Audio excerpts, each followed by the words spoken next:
Bonjour, c'est Aude, je suis ravie de vous retrouver ici pour une petite vidéo de Junk Journal. Je vais faire avec vous une page pochette inspirée par la chaîne The Firefly Studio. Je vous mets le lien en description de sa vidéo. Vous savez, si vous me suivez depuis quelque temps, que j'adore faire des pochettes et des rabats dans tous mes albums. Et bien dans mes junk, c'est exactement la même chose. Donc cette page sera donc une pochette. Vous avez déjà en visuel quelques photos du résultat final. J'en avais déjà fait une première hors caméra, que vous voyez actuellement, et je vais en faire une seconde avec vous.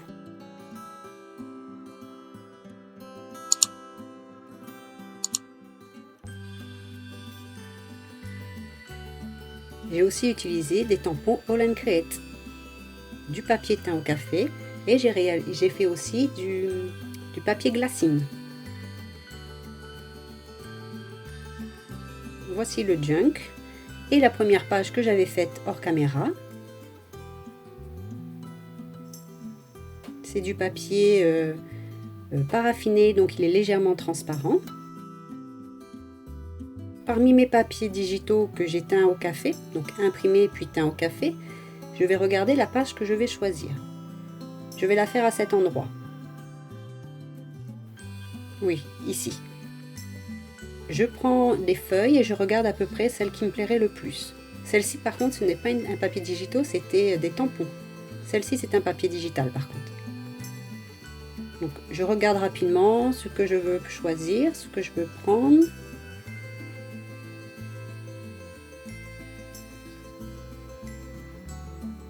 Je suis toujours très indécise pour cette étape-là.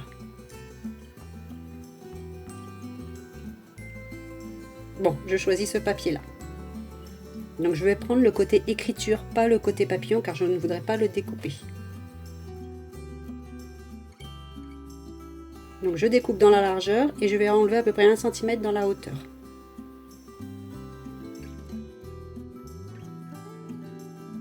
Voilà, là j'ai découpé à peu près dans la hauteur aussi. Je mets le junk de côté. Je prends des die de forme qui me plaisent. Des polygones, je passe dans la Cuttlebug.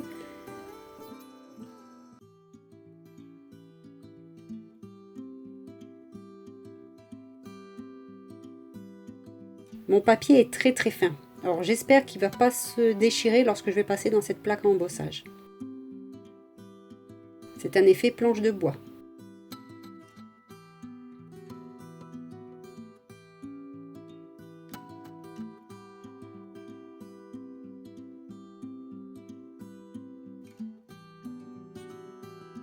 Bon, ça va, le papier ne s'est pas déchiré, mais je vous conseille de prendre un papier quand même plus épais. Je décide d'arrondir les 4 angles.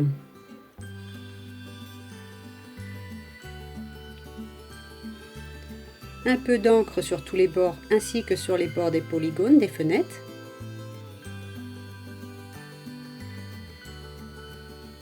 Et pour faire ressortir l'embossage, je mets délicatement sur les reliefs.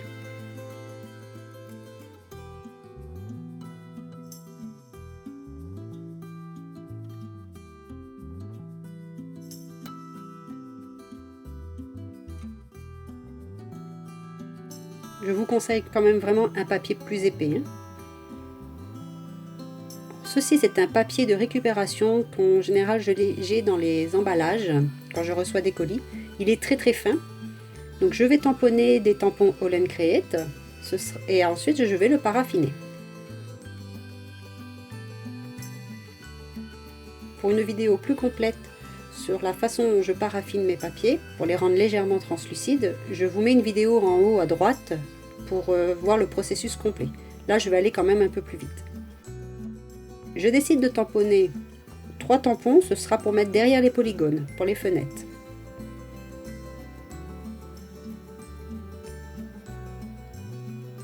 Mon papier est très très fin, donc il a tendance à bouger, donc il faut que je fasse attention.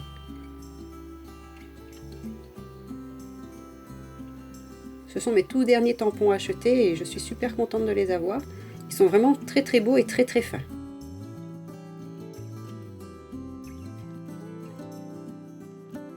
Pour celui-ci, j'opte uniquement de tamponner la fleur du milieu.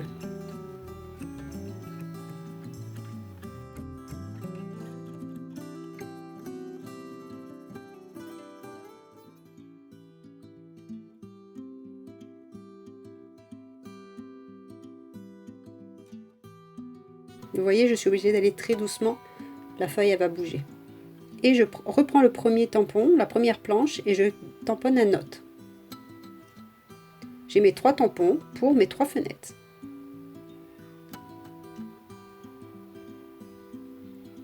Alors, je fais attention de prendre une plaque de verre, du papier de cuisson, un peu de cire de bougie.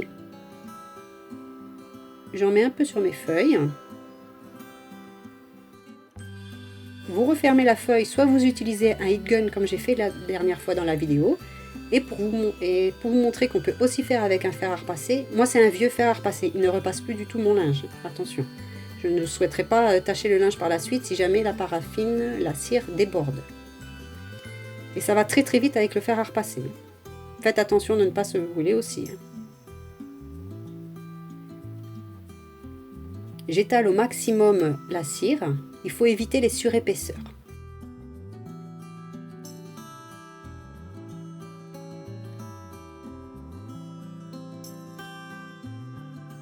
Je passe assez vite sur cette étape.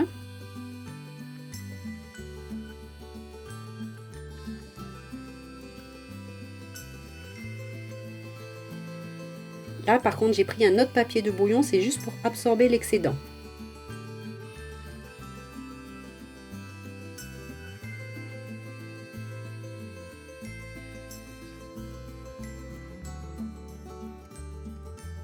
Je me rends compte qu'il en manque un petit peu ici. Donc je rajoute un peu de cire et je recommence.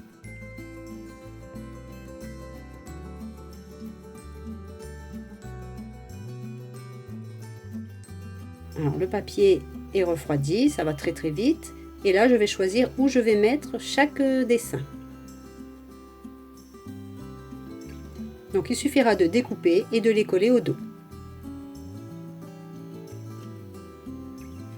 Vous pouvez aussi très bien faire un repère en mettant par exemple la feuille comme ça, faire un repère au crayon de papier et tamponner uniquement là où vous avez besoin. Comme ça vous n'avez pas besoin de les découper par la suite. Ce serait peut-être même beaucoup plus facile. Comme ça vous collez la totalité de la page derrière et ça aurait renforcé aussi ma feuille.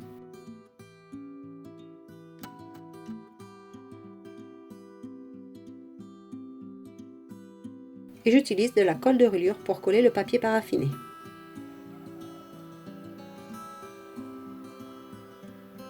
Et je fais pareil pour les 3 fenêtres.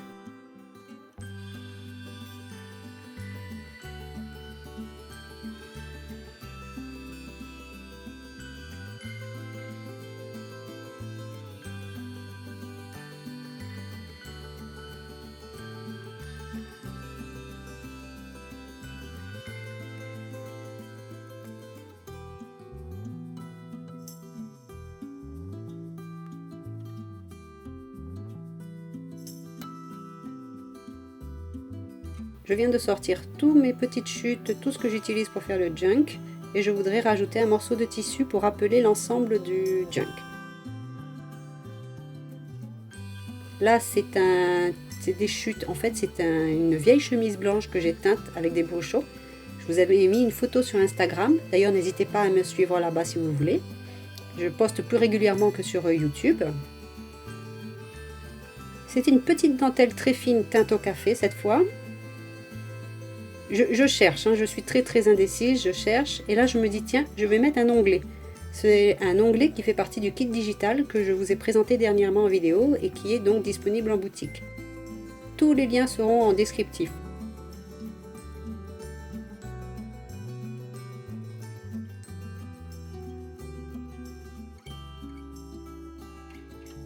J'encre légèrement les bords et maintenant je vais coller une dentelle.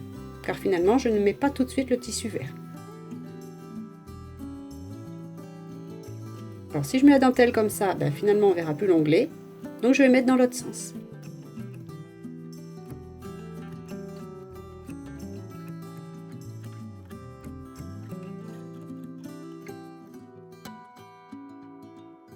Là je regarde parce qu'en fait voilà, je vais faire une couture tout autour des fenêtres.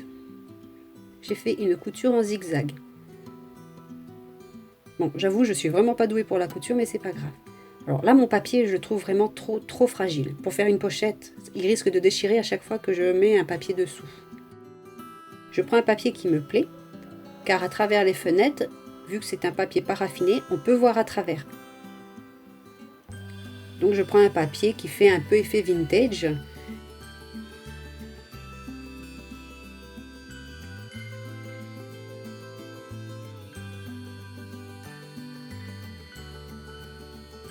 Et je découpe tout ce qui dépasse.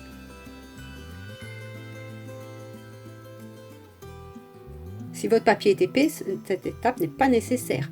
Et au contraire, ce serait même mieux, comme la première page que j'ai faite, comme le papier est donc paraffiné, lorsque je vais mettre un tag dans la pochette par exemple, on peut voir à travers ces fenêtres-là. C'est ce qui est intéressant. Là, on ne verra plus du coup. J'arrondis de nouveau les angles.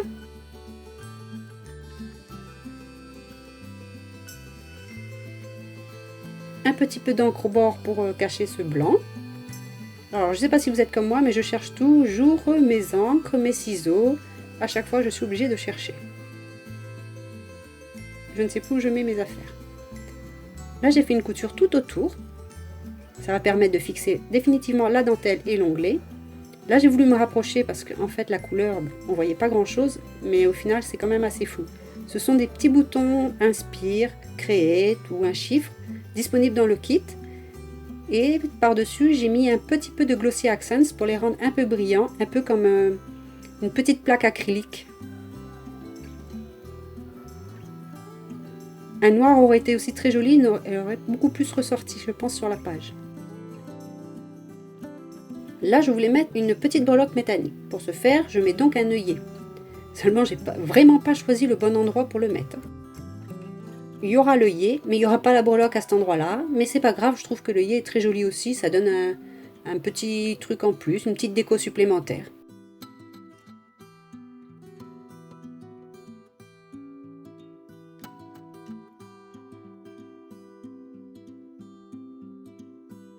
Là, j'ai passé l'étape où j'ai vraiment essayé de mettre l'œillet à cet endroit-là. Ça marche pas, c'est pas grave.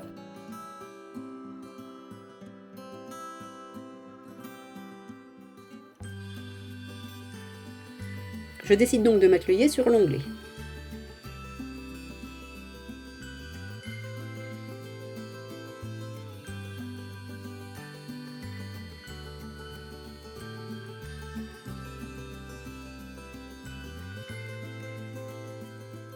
C'est du fil ciré, il est très solide, donc je mets dans l'œillet et ensuite je vais faire un petit nœud, je vais placer la breloque et faire un dernier nœud pour qu'elle ne bouge plus.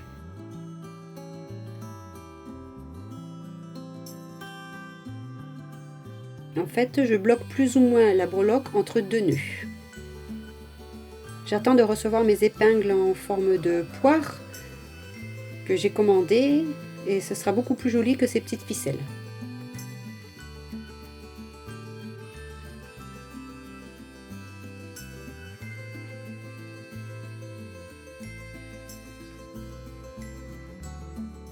Là, je suis actuellement en train de faire 3 nœuds pour bloquer la breloque métallique. Cette breloque est d'ailleurs, je crois, disponible chez Scrap by Fleur de Lune Boutique, la boutique de Laetitia.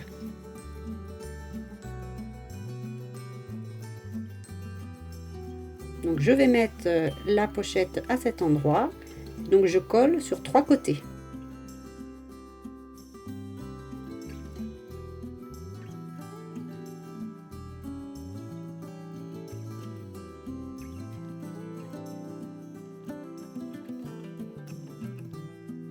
Je fais bien adhérer la colle et j'attends que ça sèche. Voilà, là il y a une pochette. Je trouve que ça fait un peu terne et je souhaiterais rajouter quelque chose encore. Donc je regarde si je mets une bande de tissu blanche. Non, ça ne me convient pas. Donc je vais mettre le tissu vert. Donc je découpe un morceau assez large, je pense 2-3 cm.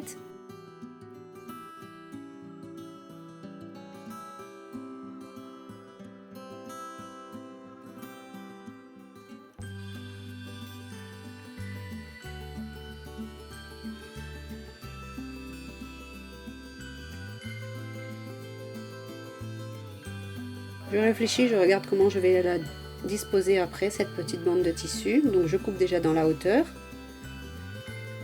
Et j'ai fait hors caméra une ligne de couture, enfin des lignes de couture un peu aléatoires, des zigzags, des lignes droites.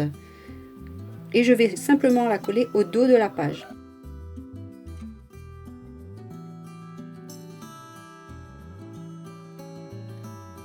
La ligne de couture est purement décorative.